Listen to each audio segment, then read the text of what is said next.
Indian economy का second chapter will be discussing in this. Chapter बहुत बड़ा है, इस वजह से मैंने इस चैप्टर को 2 पार्ट्स में डिवाइड कर दिया है। सो एग्रीकल्चर तक इस चैप्टर को हम अभी तक पढ़ेंगे, उसके बाद आफ्टर एग्रीकल्चर इंडस्ट्रियल सेक्टर और जो आपका अप्रेजल है उसको हम बाद में पढ़ेंगे। क्योंकि ये चैप्टर खाली एग्रीकल्चर वाली वीडियो है और इसके बाद आपको इंडस्ट्रियल वाली वीडियो मिलेगी। ओके, सो जब इंडिया को इंडिपेंडेंस मिल गया, इसमें बेसिकली हम डिस्कस करने वाले हैं टाइम पीरियड 1950 से 1990 तक का। सो जब इंडिया को इंडिपेंडेंस मिला तो हमारे पास सबसे पहला जो चैलेंज था वो था कि हमारी इकोनॉमी को हम कैसे ग्रो करेंगे, क्योंकि इकोनॉमी को ग्रो करने के लिए कोई एक पर्टिकुलर सिस्टम होता है। उस टाइम पे 2 तरह के सिस्टम चल रहे थे, कैपिटलिस्ट सिस्टम और सोशलिस्ट सिस्टम।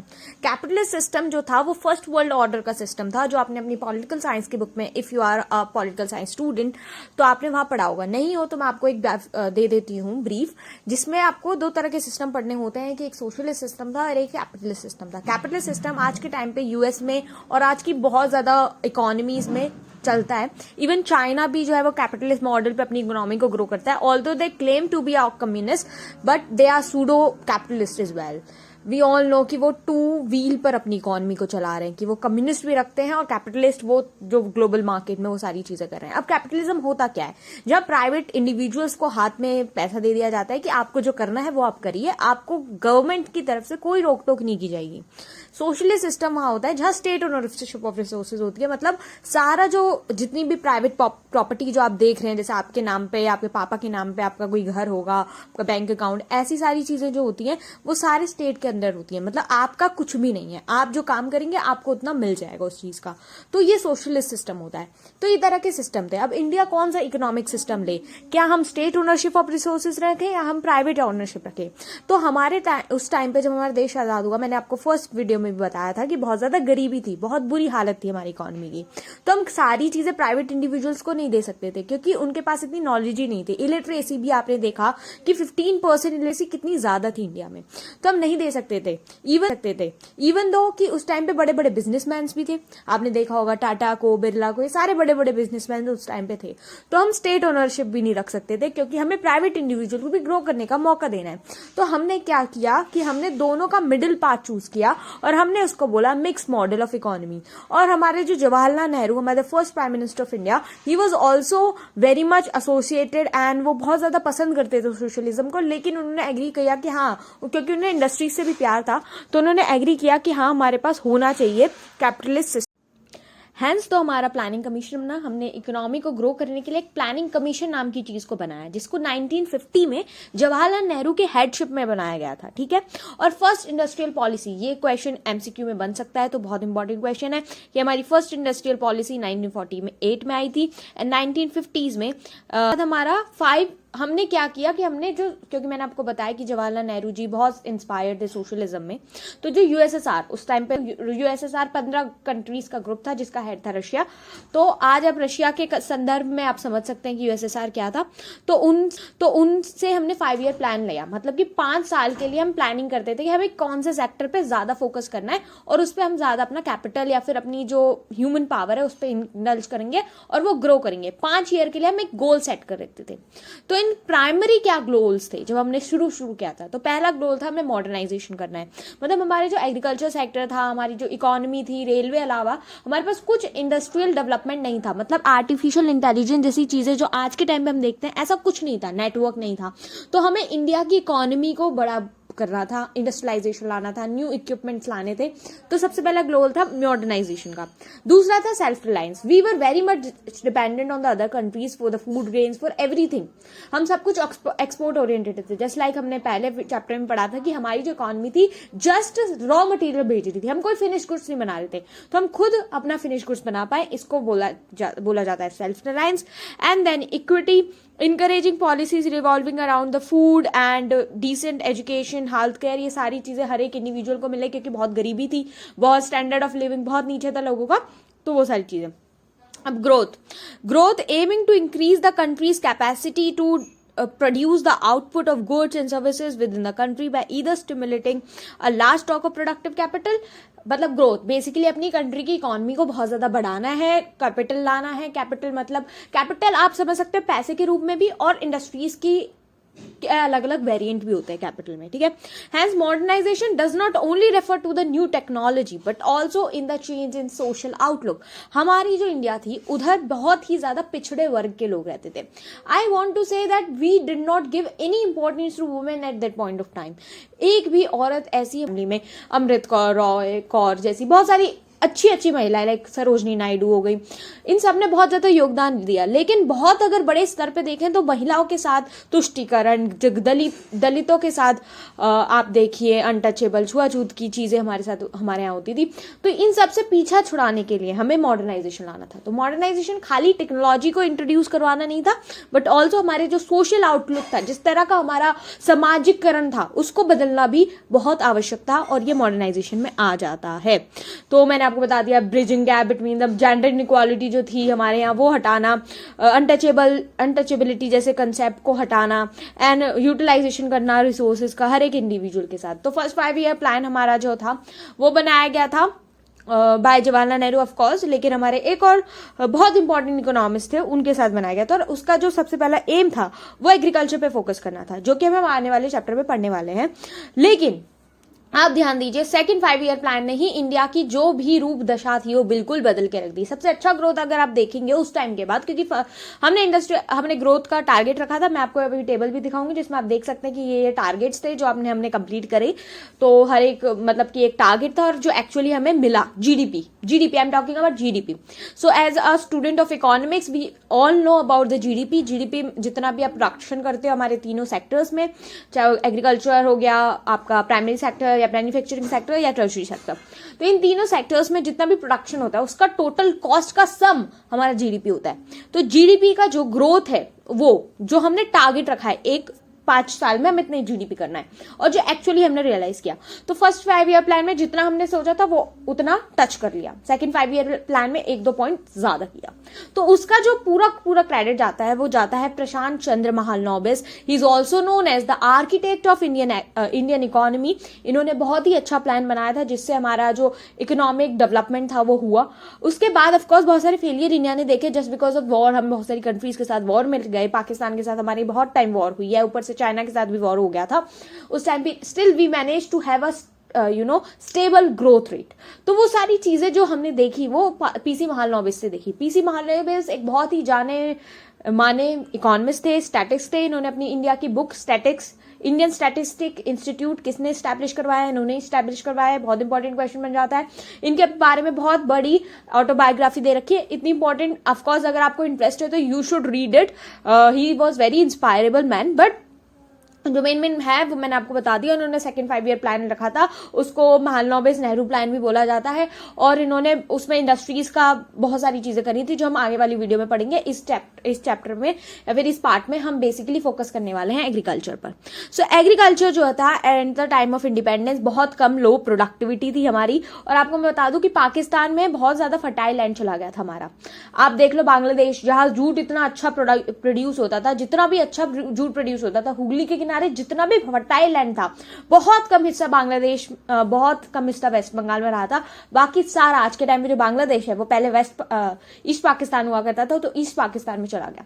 वेस्ट पाकिस्तान में भी आप पंजाब का एरिया देख लो, आप बलूचिस्तान का एरिया देख लो, नॉर्थ वेस्ट फ्रंटियर प्रोविंस, ये सारे एरिया बहुत ही ज्यादा फर्टाइल लैंड थे, जिसकी वजह से हमारी आफ्टर पार्टीशन और आफ्टर इंडिपेंडेंस हमारे पास लैंड नहीं था जो कि बहुत ज्यादा प्रोडक्टिव हो। और हम किससे इंपोर्ट करा करते थे फूड? बहुत इंपॉर्टेंट है, यूएसए से हम फूड ग्रेन इंपोर्ट करा करते थे। आफ्टर इंडिपेंडेंस जो गवर्नमेंट ऑफ इंडिया है उसने बहुत सारे ट्रांसफॉर्मेटिव एफर्ट्स लिए। मैंने बताया आपको हमारा जो पहला फर्स्ट 5 ईयर प्लान था कब से लागू हुआ था? 1951 से 1956 तक हमारा फर्स्ट 5 ईयर प्लान था। और इसमें मेजर फोकस हमने एग्रीकल्चर पर किया, उसको मॉडर्नाइज करने के लिए, क्योंकि हमारे पास मैंने बताया आपको सेल्फ रिलायंस नहीं था। सेल्फ रिलायंस सबसे पहले तो आपको एग्रीकल्चर से आता है। अगर आप पास फूड ग्रेन्स नहीं, आप खाने जैसी चीजें किसी और देश से मंगा रहे हो, तो आप किस एंगल से फूड मतलब बिल्कुल भी आप में स्टेबिलिटी है नहीं हमारे पास, हमारे देश में थी नहीं बिल्कुल भी। तो इस वजह से हमने फूड ग्रेन को मंगाना शुरू किया। After the independence the government of India took several institutional as well as land reforms. ठीक है, सो बेसिकली आपको देखना होगा कि भाई 2 तरह के हमने रिफॉर्म्स करवाने थे। पहला था एक शॉर्ट टर्म और एक था लॉन्ग टर्म। ठीक है, अब लॉन्ग टर्म वो होता है जिसमें 2 चीज मेंशन की जाती है। सो जो लॉन्ग टर्म गेम था वो हमने अचीव करने का सोचा था कि हम 20 साल में लॉन्ग टर्म अपना कर लेंगे, और शॉर्ट टर्म जो था वो 5 साल का था, मैंने बताया, टॉक्ड अबाउट इट। सो अब ये आपके प्लान्स देख लीजिए, इसमें मैंने पीसी मॉल इसके बारे में I have already discuss. Now agriculture में भी बता दिया, लो प्रोडक्टिविटी थी, हम ज्यादा रेनफॉल पे डिपेंडेंस थे, सब्सिस्टेंस फार्मिंग नहीं थी। Objective of farmer is to secure subsistence for his family, not to earn profit. Like subsistence farming करते थे, मतलब जितना हम खा रहे हैं उतना खा लो, उसके बाद हमारे पास पैसा नहीं बचेगा, हम बेचने के लिए हमारे पास कुछ नहीं है। देन ट्रेडिशनल इनपुट्स, हमारे पास जो सीड्स हुआ करते थे वो इतने फर्टाइल या फिर इतने प्रोडक्टिव नहीं हो पाते थे कि एक बीज डालो 10 पेड़ उग गए, नहीं, ऐसा नहीं, एक बीज डालोगे तो एक भी नहीं उगेगा, ऐसे थे। तो स्मॉल होल्डिंग्स, बहुत बहुत छोटे छोटे लैंड थे जिसपे आप ज्यादा प्रोडक्शन कर ही नहीं सकते। और दूसरा बैकवर्ड टेक्नोलॉजी थी, ये सारी चीजें थी। तो रिफॉर्म्स लाए गए। इंस्टीट्यूशनल रिफॉर्म्स को अगर हम बोले तो मैंने बात की थी इंस्टीट्यूशनल रिफॉर्म्स के, टेक्निकल रिफॉर्म्स, दो तरह के रिफॉर्म्स। देन इंस्टीट्यूशनल रिफॉर्म्स को क्या कहा गया, लैंड रिफॉर्म्स कहा गया। एंड दूसरा ग्रीन रेवोल्यूशन, टेक्निकल रिफॉर्म्स की बात करें। नाउ इंस्टीट्यूशनल रिफॉर्म्स में देखो भाई क्या है, लैंड रिफॉर्म्स है। हमारे पास पहले जमींदारी सिस्टम हुआ करता था, जो लैंड था फार्मर का, कहने के लिए उसका हुआ करता था, बाकी उसको बोल दिया गया भाई इतना तेरे को उगाना है, वो उगाएगा, उसका जस्ट 25% या फिर उससे भी कम उसे अपने पास रखना है, बाकी सारा का सारा उसे जमींदार को दे देना, जमींदार थोड़ा अपने पास रखेगा और 10% कंपनी को दे देगा। यही जमींदारी सिस्टम हमारा चलता था ब्रिटिशर्स के टाइम में। मतलब कि जो फार्मर है उसके पास बस उतना ही है कि वो खाए और सो जाए, बस उतना ही है। और कभी कभी वो खाने वाला भी नहीं रहता था क्योंकि वो बर्डन भी रहता था, तो वो उसके पास पैसा ही नहीं है कि वो नई नई टेक्नोलॉजी खरीदे, बड़ा करे अपना लैंड, प्रोडक्टिविटी बढ़ाए, क्योंकि उसे सारा पैसा तो उनको ही दे देना होता था जमींदारों को। तो जमींदारी सिस्टम को हटाने के लिए स्टेप लिया गया। सारा जो होल्डिंग है, सारा कंट्रोल किसके पास आ जाएगा, फार्मर्स के पास आ जाएगा। ऑफकोर्स इसके बहुत ज्यादा चैलेंजेस आए, जो पुलिस थी, एडमिनिस्ट्रेशन था, क्योंकि सरकार ने तो बोल दिया, लेकिन लोगों को ये चीज एक्सेप्ट करने में बहुत टाइम लग गया था।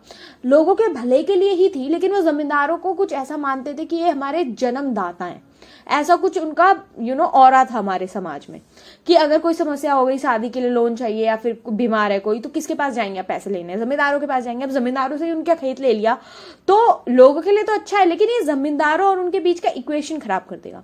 तो लोग इस वजह से डर भी रहे थे, कुछ पुलिसमैन करप्ट भी थे, वो जमींदारों के साथ मरे हुए थे। तो बहुत ज्यादा मुश्किल आई सरकार को लैंड रिफॉर्म्स को एक्चुअली इंप्लीमेंट कराने में, लेकिन ये करा दिया गया और सक्सेसफुली बहुत टाइम के बाद हो भी गया, और हर एक इंडिविजुअल के पास खुद का लैंड आ गया।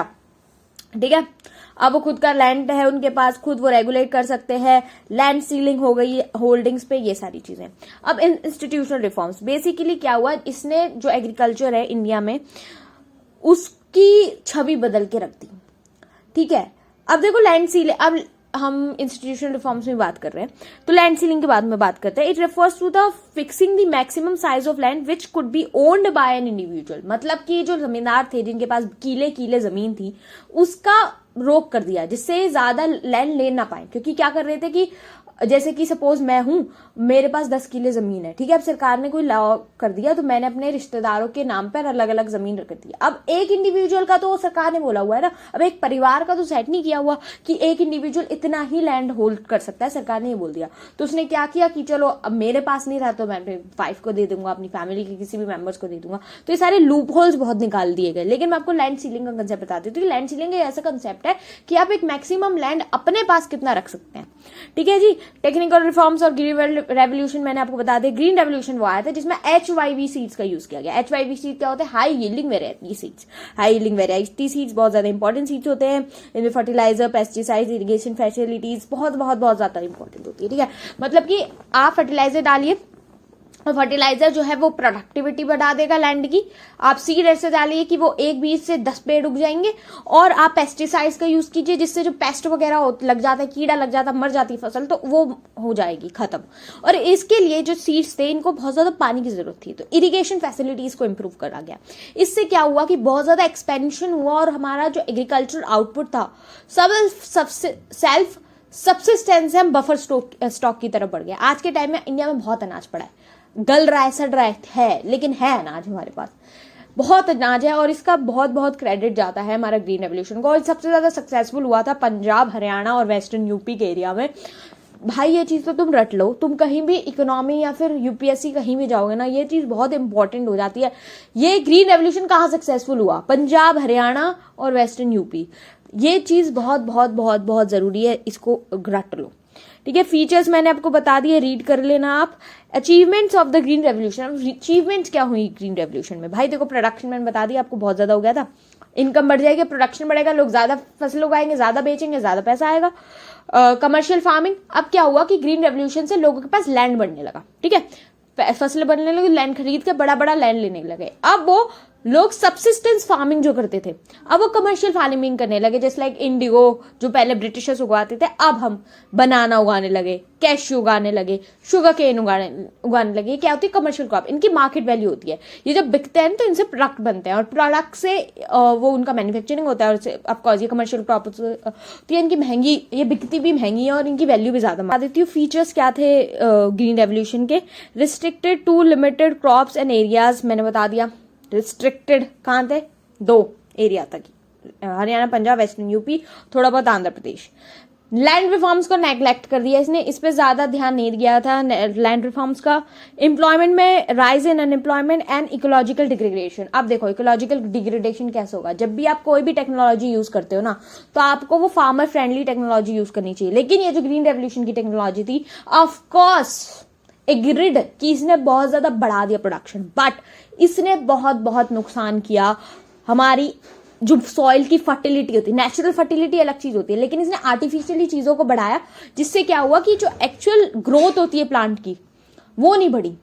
आपके अंदर आप जो खाते हो वो केमिकल्स खाते हो, क्योंकि जो इस प्रोसेस से वो जो चीज फसल उग रही है ना, वो केमिकल डल के उग रही है। तो केमिकल खाओगे तो केमिकली आपकी वो होगी, जिसकी वजह से जो सॉइल में ना सैलिनिटी बढ़ने लगती है। नमक का पानी आप डालोगे तो सैलिनिटी बढ़ जाएगी। जो नेचुरल माइक्रो ऑर्गेनिजम्स होते हैं सॉइल के, मर जाते हैं, क्योंकि आप केमिकल यूज कर रहे हो। फर्टिलाइजर और पेस्टिसाइड क्या है? केमिकल ही है ना। तो ये सारे केमिकल यूज करने की वजह से और ज्यादा इरीगेशन करने की वजह से जो इकोलॉजिकल होता है, जो लैंड होता है हमारा, वो बहुत ज्यादा खराब हो जाता है। आपके अंदर जो चीज आ रही है वो भी खराब हो रही है। तो इको से और आपका जो पूरा इन्वायरमेंट है वो डिस्टर्ब हो रहा है।